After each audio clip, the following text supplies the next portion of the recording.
মফস্বল এলাকার সুপ্ত ক্রীড়া প্রতিভাকে ঘষেমেজে বিশ্বমানের করে তুলতে এক অনন্য উদ্যোগ নেওয়া হল উত্তর ২৪ পরগনার জগদ্দলে।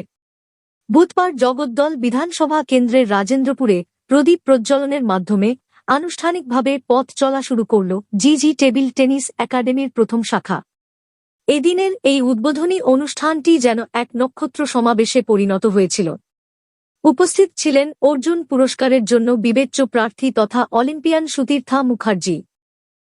এছাড়াও ছিলেন জাতীয় চ্যাম্পিয়ন বোধিসত্ত্ব চৌধুরী, সিনিয়র রাজ্য চ্যাম্পিয়ন মুনমুন কুণ্ডু এবং আন্তর্জাতিক খেলোয়াড় শঙ্খদীপ দাস ও রুদ্র নারায়ণ ঘোষ।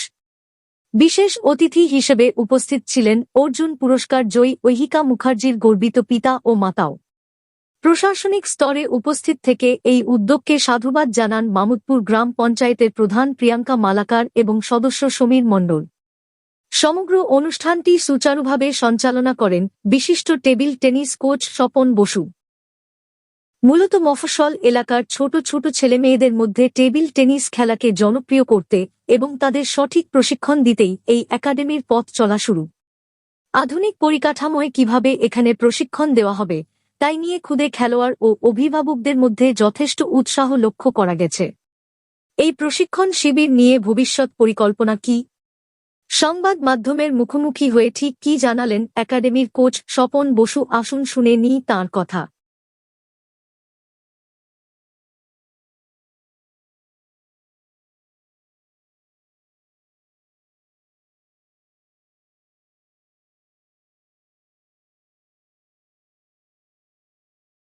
পেরিয়ে কিন্তু মফস্বল এলাকায় টেবিল টেনিসের একটা ওপেনিং হলো সেন্টার। এই খেলোয়াড়দের কতটা উদ্বুদ্ধ করবে এই এলাকা? দেখুন, এইটা আজ থেকে ১৯৪৪ বছর আগেই হয়েছে। ১৯৮২ সালে কিন্তু নৈহাটিতে টেবিল টেনিস বিপ্লবের সূত্রপাত হয়েছে ক্রীড়াগুরু শ্রী মিহির ঘোষ স্যারের হাত ধরে। আজকে ২০২৬ সেই ধারা কিন্তু প্রবাহমান। আজকে কিন্তু এই আপনি যে বললেন এই মফস্বল অঞ্চল থেকেই কিন্তু আজকে সুতীর্থা মুখার্জির মতো অলিম্পিয়ান, ঐহিকা মুখার্জির মতো অর্জুন অ্যাওয়ার্ডই তৈরি হয়েছে।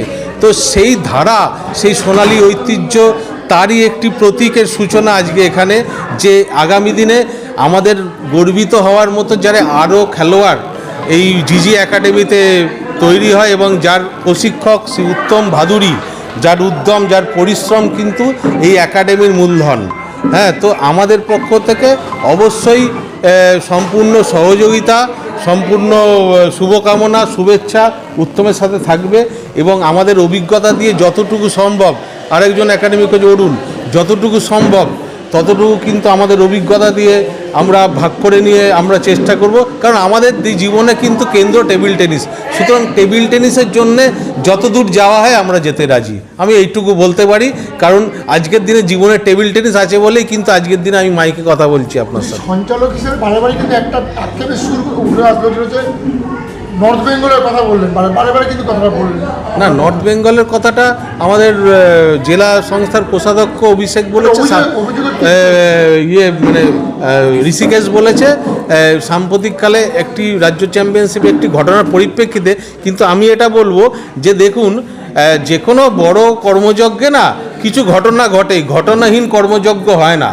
কিন্তু বিষয় হচ্ছে সেখান থেকে আমি কি শিখলাম, সেটাই আসল বিষয়। আমি কি যেটা নেগেটিভ মেসেজ সেইটাকে ক্যারি করে এগোবো, নাকি যেটা আমার জন্য বেনিফিশিয়াল, যেটা আগামী প্রজন্মের জন্য উপকারী বার্তা, সেইটাকে ধরে এগোবো। তো একটা ঘটনা হয়েছে এবং সেখান থেকে আমি যেটা শিখেছি, যেতে আমার পরবর্তী প্রজন্মের সেটার জন্য ক্ষতি না হয়, আমি এটা শিখলাম, আমি জানলাম আমি কোথায় কিভাবে চলতে হবে। ঘটনা তো ঘটবেই, আপনি এগিয়ে যাবেন, আপনার পথে বাধা আসবে না, তা তো হতে পারে না কিছু না।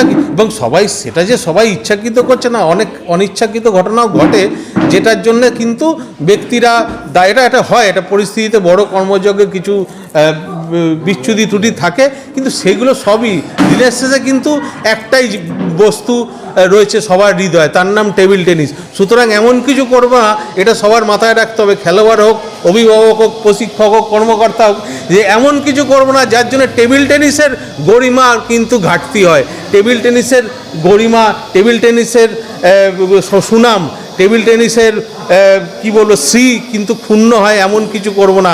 কারণ দিনের শেষে কিন্তু একজন টেবিল টেনিস খেলোয়াড় হিসাবেই কিন্তু আমার পরিচয়। তো টেবিল টেনিসের for the sake of table tennis we can go anywhere for development of table tennis. তো এটাই বলার ছিল যে দিনের শেষে টেবিল টেনিসের গরিমা অক্ষুণ্ণ রেখে আমাকে চলতে হবে, এটাই ভেবেই দিন শুরু, এটাই ভেবেই দিন শেষ। পথ চলা শুরু হলো, হ্যাঁ। যারা খুদে খেলোয়াড়রা আগামী দিনে আসতে যাবে তাদের কি আর্থিকভাবে কিছু মানে কতটা কি বিবেচনা করা হবে? দেখুন, আমি একটা কথা বলি আপনাকে, আজকে এই যে মেয়েটা এখানে নেয়া সুদীপ্তা মুখার্জি অলিম্পিয়ান অর্জুন পুরস্কার মনোনীত হয়েছে এবছর। ও আর গৌতম মুখার্জির সুকন্যা অহিকা মুখার্জি যে অর্জুন অ্যাওয়ার্ডি, ওরা দুজন মিলিয়ে ভারতীয় টেবিল টেনিসে একটা বিপ্লব ঘটিয়েছে। সেই বিপ্লবটা কি, ওরা চীনের মাটিতে চীনের বিশ্ব চ্যাম্পিয়ন জুটিকে হারিয়ে ভারতের জন্য ব্রোঞ্জ পদক এনেছে। এবার আপনি বলুন, আজকের দিনে ভারতীয় ফুটবল দল যদি ব্রাজিলে গিয়ে ব্রাজিলকে হারিয়ে আসতো, তাহলে তাদেরকে নিয়ে আপনি কি প্রতিক্রিয়া দিতেন আর ওদের জন্য কি প্রতিক্রিয়া দিচ্ছেন?